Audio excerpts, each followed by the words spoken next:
এই মুহূর্তে আমরা প্রাকৃতিক কিছু দুর্যোগের মধ্য দিয়ে সময় পার করছি, যেমনটি টেম্পারেচার। এখন নতুন যুক্ত হয়েছে ঝড়, যেটির নাম হচ্ছে রেমাল।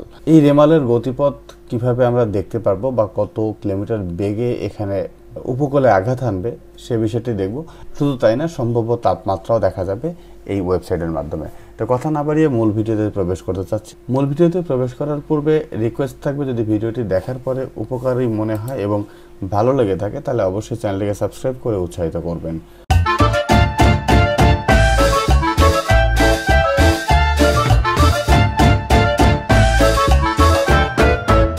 প্রথমেই আমরা একটা ব্রাউজার নিব এবং সেখানে এসে প্রবেশ করব উইন্ডি। উইন্ডি এমন একটি সফটওয়্যার যে আপনি কম্পিউটার এবং মোবাইল ফোন একই সাথে ব্যবহার করতে পারবেন এবং দুটির জন্য কমফোর্টেবলভাবে এই ওয়েবসাইটটি তৈরি করা। আমি লিঙ্কটিতে ক্লিক করছি এই windy.com-এ। windy.com-এ প্রবেশ করার পরে আমাদের কিন্তু এখানে প্রেজেন্ট টেম্পারেচার দেখাচ্ছে, যে এরিয়া আমার ধরেছে আর কি, মোহাম্মদপুর ধরেছে। এখানে দেখেন আপনার হচ্ছে মূল বঙ্গোপসাগরের যে অবস্থানটা, সেই অবস্থানটা বোঝানো হচ্ছে। কিন্তু এইখানটা ঝড়ের যদি আমি আপডেট নিতে চাই তাহলে আমাকে এই মেনু বারে চলে যেতে হবে। মেনু বারে এসে ক্লিক করার পর মেনু বার থেকে দেখেন এখানে রাডারের মাধ্যমে এই উইন্ডি দেখাবে। উইন্ডি ক্লিক করতে হবে। উইন্ডি ক্লিক করলে আপনি বেসিক্যালি ঝড়ের অবস্থানটা কি বা ঝড় কিভাবে আমাদের থেকে কতটা দূরে আছে সেই জিনিসটা দেখা যেতে পারে। এখনও ঝড়টি বঙ্গোপসাগর এবং ঘূর্ণিঝড়ের রূপ নিয়েছে সেটা কিন্তু দেখা যাচ্ছে। যদিও আমি আবহাওয়াবিদ না, সুতরাং আমি একদম ক্লিয়ারলি আপনাদেরকে বলতে পারবো না, কিন্তু এই অংশটা যখন উপকূলের উপর দিয়ে পার হয় তখন আমরা সাধারণত দেখেছি যে ঝড়টা আমাদের অ্যাটাক করে থাকে বা ঝড়ের কবলে পড়ে থাকি আমরা। তো আমরা যদি একটু এখানে এসে যে শনিবারে ক্লিক করি, শনিবারের দিন আমি ক্লিক করেছি 12টায়, তখনও ঝড় আঘাত হানছে না। রবিবারের দিন যদি আমি রাত 12টার দিকে ক্লিক করি, দেখেন রবিবার রাত 1টায় ঝড় কিন্তু উপকূলের উপরে আঘাত হানবে। এই রাডারের মাধ্যমে বিগত ঝড়গুলোতেও এভাবে দেখা হয়েছে এবং এইটির মাধ্যমেই আসলে আইডেন্টিফাই করা হয় যে আসলে ঝড় কতটুকু গতিবেগে আমাদের আঘাত আনতে পারে। যদিও আমাদের এই মুহূর্তে স্যাটেলাইট আছে, আমরা নিজেরাও পারি সব কিছু জানতে।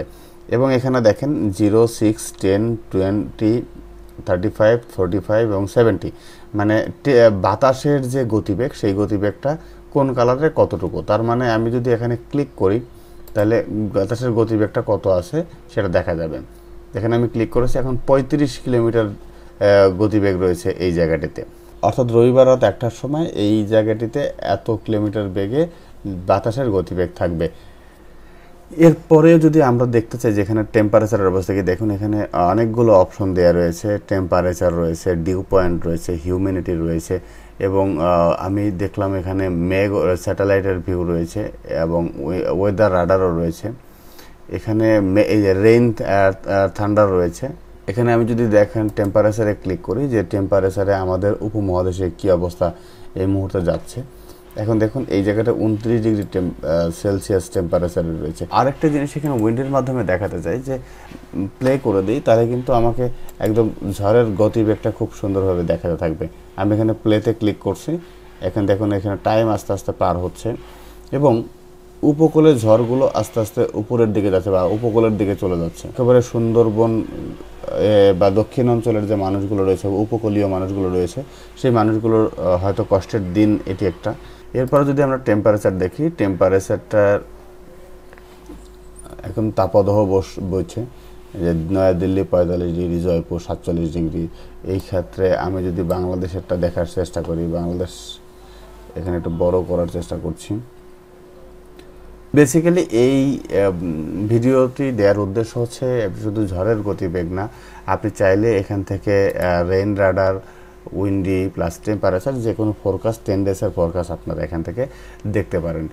এই 10 দিনের মধ্যে কি হতে পারে তার একটি ধারণা পাওয়া যেতে পারে।